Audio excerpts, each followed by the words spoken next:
हिंदी में यूपीएससी की तैयारी से संबंधित प्रोग्राम्स को देखने के लिए सब्सक्राइब करें स्टडी IQ IAS हिंदी। नमस्कार। चाइना के संस्थापक माओ जेडोंग ने यह बुक लिखी थी जिसका नाम था art of war by Mao Zedong. और इस बुक में माओ जेडोंग ने बेहतर तरीके से समझाया था कि किस प्रकार भविष्य में भारत और चीन के मध्य रिश्ते खराब होने की पूरी संभावना है तथा यह भी संभव है कि भारत और चीन के मध्य युद्ध हो। तथा जिस समय भारत इस बात का नारा दे रहा था हिंदी चीनी भाई भाई, उसी समय माओ जेडोंग की इस बुक में उन्होंने मेंशन करा कि आने वाले समय में युद्ध की संभावनाएं हैं तथा आने वाले कुछ दशकों में चाइना का ये मंशा भी होने वाली थी कि भारत के बहुत बड़े भौगोलिक भूभाग को कब्जा करा जाए। अगर मैं आपसे कहूं, इसी बुक में मेंशन है 5 फिंगर थ्योरी के बारे में। आई थिंक आप सभी ने नेट में इसके बारे में सुना होगा, जिसमें पाम अर्थात हथेली को तिब्बत वाले भाग से तथा 5 उंगलियों को नेपाल, भूटान, भारत के लद्दाख, सिक्किम तथा अरुणाचल प्रदेश से तारतम्यता बैठाई जाती है। अब यहां से स्टोरी स्टार्ट होती है बेसिकली भारत और चीन के रिश्तों के बारे में तथा आने वाले समय में भारत की चीन के विरुद्ध स्थिति के बारे में। अब याद रखिए, आज के इस वीडियो में हम डिस्कस करने वाले हैं किस प्रकार भारत अपनी रणनीति का निर्माण करता है। तो welcome to all study IQ Hindi YouTube channel पे। मेरा नाम है अभिनव कुमार बोरे और आज हम डिस्कस करने वाले हैं इंडिया की फ्यूचर एस्पेक्ट के बारे में और खासकर हमारा फोकस होगा जियो पॉलिटिक्स पे। क्लियर है? एज यू कैन सी, मैं यहाँ आपको एक बार मैप के दर्शन करा दूं। हम इस मैप के तहत जो है वो चाइना की स्ट्रेटेजी को देखने वाले हैं और साथ में हम ये भी समझने वाले हैं कि किस प्रकार से भारत इसके लिए रेडीनेस प्रिपेयर करता है। अगर बच्चों मैं आपसे कहूं कि जितना भारत का टोटल बजट है, या फिर मैं अगर इनिशियली स्टेजेस से स्टार्ट करूं, तो बच्चों बताइए, आई थिंक आप सभी को बेहतर तरीके से पता होगा कि भारत का प्रोमिनेंट एनिमी अर्थात मुख्य शत्रु कभी भी पाकिस्तान नहीं है। याद रखिएगा, भारत और पाकिस्तान के मध्य there is no any comparison. क्यों? क्योंकि हमारा मुख्य एनिमी पाकिस्तान कभी नहीं रहा। याद रखिए, जितना भारत का सिर्फ डिफेंस बजट है उतना पाकिस्तान का टोटल बजट है। यानी कि जितने में पाकिस्तान पूरा चलता है साल भर, उतने के तो हथियार केवल खरीद लेता है भारत। और याद रखिए कि जितना भारत का टोटल बजट है, या फिर मैं कहूं जितना भारत का डिफेंस बजट है स्पेसिफिकली नियर अबाउट 65 से 70 बिलियन US डॉलर है, इससे 3 से 4 गुने के बीच में चाइना का डिफेंस बजट आता है। यानी कि भारत के डिफेंस बजट से 3 से 4 गुना बड़ा चाइना का डिफेंस बजट है और भारत का डिफेंस बजट ग्रेटर है पाकिस्तान के टोटल बजट से। यानी कि यहां पर कंपैरिजन कहीं नहीं है। पर याद रखें, भारत की जो रणनीति है, या मैं कहूं भारत की जो स्मार्ट जियोपॉलिटिक्स है, इससे भारत हर बार एक एडवांसमेंट फील करता है चाइना के अगेंस्ट। चीन के विरुद्ध भारत की जो जियोपॉलिटिकल नीतियां हैं, इससे हम अपने डिफेंस वीकनेस को ओवरकम कर चुके हैं।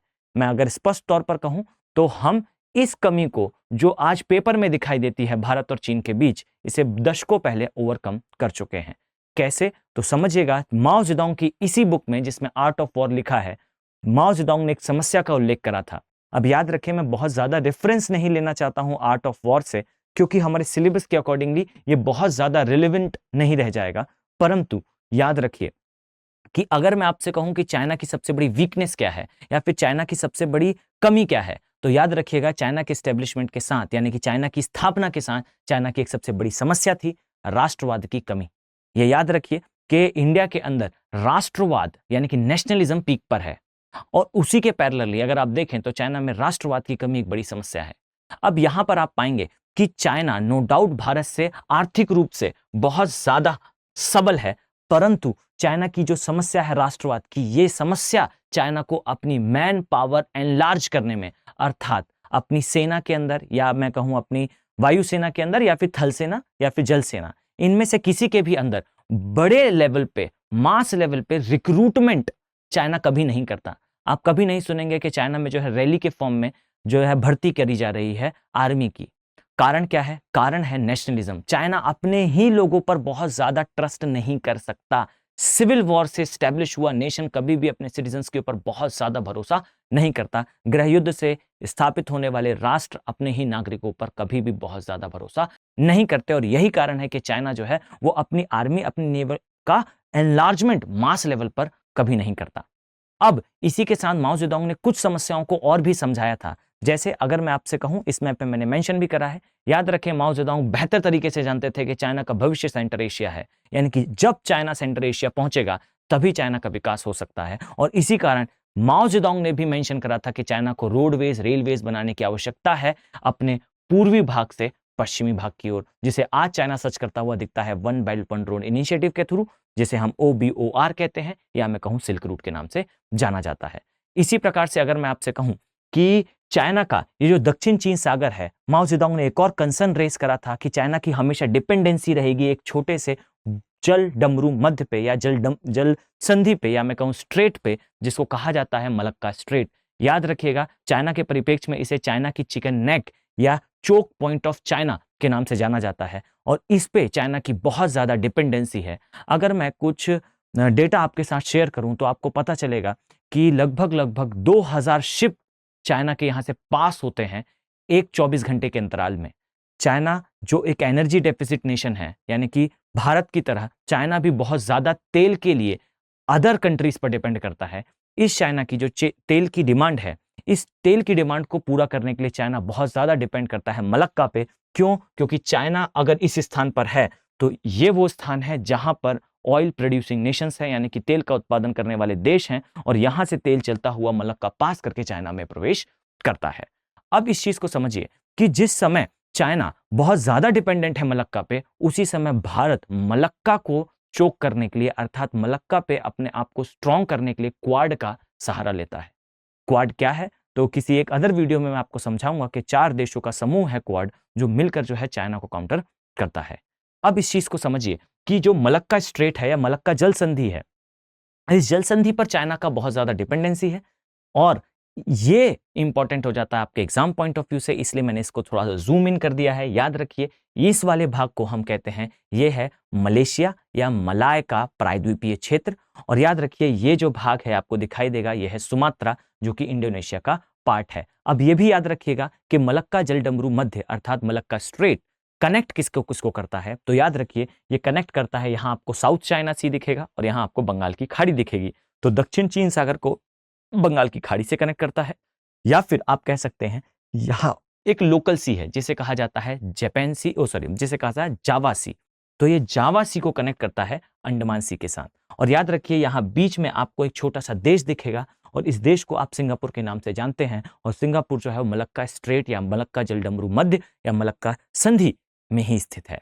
तो याद रखिए मलक्का संधि के लिए जो स्टेटमेंट है वो कुछ इस प्रकार है कि मलक्का संधि जो है वो कनेक्ट करती है, जोड़ती है, ये है हिंद महासागर, ये है प्रशांत महासागर, यानी कि प्रशांत महासागर को हिंद महासागर से, दक्षिण चीन सागर को बंगाल की खाड़ी से, या मैं कहूं जावा सी को अंडमान सी से, और ये अलग करती है या ये संधि स्थित है या ये जलडमरू मध्य या ये स्ट्रेट सिचुएटेड है, स्थित है मलेशिया, इंडोनेशिया, या मैं कहूं Singapore, Indonesia, Singapore, Sumatra, Sumatra, Malaysia, इन सभी के या मलेशिया, इन सभी के बीच जो है ये स्थित है।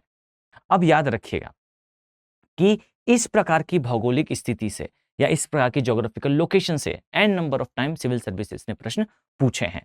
तो एक मैंने प्रश्न वाला पार्ट डिस्कस करा, अब वापस आ जाते हैं हमारे इस प्रश्न पे कि भारत की क्या रेडीनेस है या भारत की क्या तैयारी है एक मसल मेल के अगेंस्ट। याद रखिए कि इंडिया बहुत सारे प्लेसेस पे कई बार इस बात को रिपीट कर चुका है कि जो चाइना है वो भारत के परिप्रेक्ष्य में एक मसल मैन का रोल प्ले करता है। हर बार चाइना जो है अपने इंटरवेंशन से या मैं कहूं चाइना अपनी गतिविधियों से भारत को जो है अपनी भौगोलिक वीकनेस को और चाइना की एडवांसमेंट को शो करने का प्रयास करता है। अगर मैं आपसे कहूं कि ब्रह्मपुत्र एक ऐसी रिवर है या ऐसी नदी है जिसे कॉन्क्रीट ब्रेकिंग रिवर कहा जाता है, इसका आशय यह है कि ब्रह्मपुत्र जिस समय अपने पूरे वेग के साथ हिमालय वाले क्षेत्र से भारत की ओर और खासकर भारत के अरुणाचल प्रदेश के बाद असम में प्रवेश करती है, तो इस समय असम के मैदान में आने के पश्चात ब्रह्मपुत्र नदी में किसी भी प्रकार का dam construction near to impossible है, किसी भी प्रकार का बांध निर्माण ब्रह्मपुत्र नदी पर असंभव है। और आप पाएंगे कि चाइना इसी का फायदा उठाकर हमारे अरुणाचल प्रदेश के सामने जो है ब्रह्मपुत्र में डैम बनाकर उसे डाइवर्ट करने का प्रयास करता है। यह भारत का एलिगेशन है कि अंडरग्राउंड टनल्स का यूज करके चाइना ब्रह्मपुत्र के सारा वाटर को डाइवर्ट करता जा रहा है। अब इस चीज को समझिए कि अगर मैं आपसे बोलूं कि इसके अगेंस्ट भारत की रेडीनेस क्या है, इसके अगेंस्ट भारत की तैयारी क्या है, तो इसमें बहुत सारे डायमेंशंस आते हैं। इसमें सबसे बड़ा डायमेंशन अगर मैं कहूँ तो एक है जापान का, या मैं कहूँ एक डायमेंशन है हमारे अंतर्राष्ट्रीय संबंध और दूसरा डायमेंशन है हमारे भौगोलिक तैयारी। अब याद रखिए, भारत के परिप्रेक्ष्य में चीन और भारत की सीमा प्राकृतिक रूप से हिमालय बनाता है। और याद रखिए, माओ जेडोंग ने ही अपनी बुक में रेडिकली ये बात लिखी थी कि जिस प्रकार से नेपोलियन बोनापार्टा की जो सेना थी ये चढ़ सकती है अगर एल्प्स, तो समय आने पर चीन की भी आर्मी जो है वो हिमालय चढ़ सकती है। परंतु याद रखें कि भारत और चीन के मध्य ये जो हिमालय वाला पार्ट है ये एल्प्स नहीं है, ये एल्प्स से कई गुना ऊंचा पर्वत है। और आज भी ये इम्पॉसिबल है किसी भी मॉडर्न आर्मी के लिए कि अपने सारे आर्मोररी और आर्टरी अर्थात हथियारों और अपने गोला बारूद के साथ हिमालय को चढ़कर वापस उतर पाए। हो सकता है कोई आर्मी चढ़ तो सके लेकिन कभी उतर नहीं पाएगी। याद रखिए कि हिमालय का जो क्षेत्र है ये आज भी इनडिस्पेंसेबल है और आप पाएंगे कि इस क्षेत्र से सेना को सीधा लेकर आना असंभव है। परंतु जैसे जैसे एयरफोर्स का एडवांसमेंट हुआ है, यानी कि जैसे जैसे जो है वो फाइटर जेट्स का इनोवेशन आया और जैसे जैसे एडवांसमेंट हुआ, हिमालय की भारत के समक्ष या भारत के परिप्रेक्ष्य में चीन के अगेंस्ट जो है वो भूमिका कम होती नजर आ रही है। परंतु इस चीज का विशेष ध्यान रखें कि चाइना ने जब जब अपना एयर कमांड एडवांस करा है, यानी कि उसे जब जब जो है वो बढ़ाया है, भारत ने उसको मिरर करते हुए भारत ने भी इसका एडवांसमेंट लेकर आया है। अब जैसा आप पाएंगे कि चाइना ने एस और एफ सीरीज के फाइटर प्लेन रशिया से बाय करे, यानी कि रूस से उसे बाय करिए खरीदा तथा अपने ही देश में उसे और ज्यादा एडवांस बनाया भारत को काउंटर करने के लिए, तो आप पाएंगे कि भारत ने भी इसके अगेंस्ट राफेल लड़ाकू विमान जो है वो फ्रांस से खरीदे। जब भारत ने इन विमानों को खरीदा तो चाइना ने पुनः अपने एस और एफ सीरीज के जो फाइटर प्लेन थे इन्हें पुनः एडवांस करा। तो और इसी को काउंटर करने के लिए भारत ने उसी रशिया से, जिस रशिया ने चाइना को फाइटर प्लेन दिए थे, हमने एयर डिफेंस सिस्टम बाय करा। और ये जो एस सीरीज का एयर डिफेंस सिस्टम था ये उन्हीं फाइटर प्लेन्स को काउंटर करने के लिए था जो फाइटर प्लेन रशिया ने दिए थे चाइना को। अब इसी प्रकार से भारत जो है हिमालयन क्षेत्र का अपने डिफेंस कमांड को और भी ज्यादा मजबूत करने के लिए, और भी ज्यादा स्ट्रांग करने के लिए लगातार यूज करता रहा है। इसी के साथ एक और डायमेंशन निकल के आता है और वो डायमेंशन है 5 prong थ्योरी से रिलेटेड, या मैं आपसे कहूं कि चीन की एक सबसे बड़ी समस्या से रिलेटेड। क्या है वो समस्या, तो आइए देखते हैं। तो आप पाएंगे कि भारत 5 prong थ्योरी को जानते हुए और इसी के समझ को डेवलप करते हुए हमने अपना एक ऑल वेदर फ्रेंडशिप, अब इस चीज को, इस पॉलिटिकल टर्म को अपने माइंड पे बेहतर तरीके से कंसोलिडेट करें। याद रखिए, ऑल वेदर फ्रेंडशिप का मतलब होता है ऐसे मित्र राष्ट्र आपके देश के परिप्रेक्ष्य में जो हर एक कंडीशन पे आपके फेवर में होंगे। हो सकता है कभी आप जो है वो अपने स्थान पर या आपके लॉजिक्स रॉन्ग हो, परंतु वो नेशन या वो राष्ट्र कभी भी आपके अगेंस्ट नहीं जाने वाले। इसी प्रकार की all weather friendship Bharat maintain करता है रशिया के साथ। इसी प्रकार की ऑल वेदर फ्रेंडशिप को भारत ने मेंटेन करा है किसके साथ, जापान के साथ। अब याद रखिएगा, जापान के पीएम का एक समय पर भारत में विजिट हुआ था और नाम था उनका शिंजो आबे। अब तो शायद वो समाप्त हो चुके हैं, परंतु उनका असैसिनेशन हो गया है जापान में। परंतु अगर मैं आपसे कहूं कि जब शिंजो आबे का विजिट हुआ था इंडिया में, तो शिंजो आबे की स्पीच से एक स्टेटमेंट अगर मैं आपके सामने रिपीट करना चाहूं तो याद रखिए, शिंजो आबे ने कहा था कि भारत पाकिस्तान या चाइना के साथ बमुश्किल 70 या 80 सालों से किसी डिस्प्यूट में है, किसी विवाद में है या युद्ध की ऐसी स्थितियों में है। परंतु चाइना और जापान लगभग 1300 वर्षों से स्टेट ऑफ वॉर की कंडीशन में है, यानी कि युद्ध की स्थिति में है। जिस प्रकार के रिलेशन भारत और पाकिस्तान के हैं उससे भी ज्यादा खराब रिलेशन पहले कभी चीन और जापान के रह चुके हैं। अब याद रखिए, अगर मैं आपको इन जनरल एक स्टेटमेंट देता हूं कि चाइना और जापान ने लगभग 80 से ज्यादा बार युद्ध लड़े हैं, चाहे वो छोटे हों चाहे बड़े हों। इतिहास को अगर हम पूरा टटोले तो हमें पता चलेगा कि लगभग 80 बार जापान और जो चीन है इन्होंने युद्ध लड़ा है, और इसमें ज्यादातर केसेस में जो है वो जापान की ही विन हुई है, जापान ही जीता है। अब इस चीज को समझिए कि भारत हमेशा जापान के साथ ऑल वेदर फ्रेंडशिप क्यों मेंटेन करेगा, क्योंकि एक सबसे बड़ी समस्या है चाइना की जो प्रॉन्ग थ्योरी है वो ये कहती है कि चाइना के अंदर नेशनलिज्म की कमी के कारण चाइना कभी भी बहुत बड़े लेवल पर रिक्रूटमेंट नहीं कर सकता मैन पावर का। और यही कारण है कि जब मैन पावर बहुत ज्यादा नहीं होगा तो आपके पास हथियार बहुत हो सकते हैं, परंतु उनको चलाने वाले सीमित हैं। अब इस समस्या का समाधान चाइना इस प्रकार से करता है कि एक ही व्यक्ति जो है वो अलग अलग कमांड्स में काम कर सकता है। यानी कि अगर कोई व्यक्ति एयर कमांड में रिक्रूट हुआ है तो ऐसी बिल्कुल संभावना है कि उसे कुछ समय के लिए जो है काम करने भेज दिया जाए डिफेंस के अदर सेक्टर्स में। यानी कि एक व्यक्ति आर्मी में, वही व्यक्ति कुछ वर्ष नेवी में भी काम कर सकता है और वही व्यक्ति जो है कुछ समय एयरफोर्स में भी काम कर सकता है। अब अगर चाइना कभी युद्ध की स्थिति में आता है तो समस्या यह है कि चाइना की काउंटिंग इस प्रकार से है कि वही व्यक्ति जो है वो 3 बार काउंट हुआ है। यानी कि समस्या यह है, आप पाएंगे कि चीन एक ही समय पर 2 वॉर फ्रंट में, अब इस चीज को अपने दिमाग में कंसोलिडेट कर लें कि अगर मैं आपसे कह रहा हूं कि चाइना किसी युद्ध जैसी स्थिति में है तो इस चीज को बेहतर तरीके से समझ लें कि चाइना एक समय में 2 शत्रुओं के साथ युद्ध नहीं लड़ सकता, पैरेलली 2 एनिमी से वॉर नहीं लड़ सकता। यानी कि 2 वॉर फ्रंट पे युद्ध लड़ने के लिए चाइना ने अपना डिफेंस सिस्टम डेवलप नहीं करा है। और यही एक समस्या है कि अगर कभी चाइना का युद्ध होता है भारत से तो याद रखिए कि चाइना और भारत, हो सकता है इनके बीच भारत कुछ पीछे हटता हुआ दिखे, परंतु इस बात को बेहतर तरीके से समझ लें कि अगर भारत की हेल्प के लिए कोई भी राष्ट्र आगे आएगा तो चाइना उसी समय अपना युद्ध जो है वो रोक देगा, क्योंकि चाइना का डिफेंस सिस्टम बना ही इस अकॉर्डिंग है कि वो केवल एक दिशा में युद्ध लड़े। अब याद रखें, एक दिशा में युद्ध लड़ने पर चाइना जो है वो आसानी से बहुत बड़े बड़े राष्ट्रों को भी शायद डिफीट कर ले, परंतु अगर कोई दूसरा वॉर फ्रंट ओपन करने की बात हो तो चाइना हमेशा युद्ध रोकने की तरफ जो है ज्यादा फोकस करेगा। और इसी प्रकार की स्थिति आपको निर्मित होती हुई दिखेगी अगर मैं आपसे कहूं डोकलाम के विवाद पर, जहां द्वितीय विश्व युद्ध के पश्चात जो है पहली बार ऐसा देखने को मिला जहां 2 राष्ट्र इतने लंबे समय तक फेस ऑफ दे रहे थे। यानी कि लगभग 50 दिन से ज्यादा लंबा फेस ऑफ हो चुका था, सेना एक दूसरे की तरफ फेस करके खड़ी हुई थी और कोई युद्ध नहीं हुआ। ऐसा विश्व युद्ध द्वितीय के बाद पहली बार देखने को मिला। और इसका सबसे बड़ा कारण क्या था? इसका सबसे बड़ा कारण था आज जो हमारे विदेश मंत्री हैं एस जयशंकर, वो उस समय भारत का रिप्रेजेंटेशन कर रहे थे, प्रतिनिधित्व कर रहे थे यूएन में। और यहां एस जयशंकर की स्पीच में और साथ में जापान के पीएम द्वारा दिया गया स्टेटमेंट, मैं इस स्टेटमेंट को रिपीट करना चाहता हूं। याद रखिए, उन्होंने कहा था हमें यह नहीं पता कि भारत और चीन के मध्य जो विवाद है इसमें कौन सही और कौन गलत है, बस जापान इतना अच्छे से जानता है कि हम भारत के साथ हैं। इसका स्टेटमेंट को मैंने ट्रांसलेट करा है। उनका स्टेटमेंट था कि we don't know exactly who is right और wrong in the dispute between India and China, but one thing is perfect that we are with India. अब याद रखिए, इस प्रकार के स्टेटमेंट के बाद आप पाएंगे कि चाइना ने बहुत जल्दी ही अपनी जो आर्मीज हैं उसे डिसएंगेज कर लिया इस स्थान से। और याद रखें कि ये प्रूफ है कि भारत की रेडीनेस चाइना के अगेंस्ट, इसका एक बड़ा एस्पेक्ट, इसका एक बड़ा पहलू है भारत की जापान के साथ ऑल वेदर फ्रेंडशिप।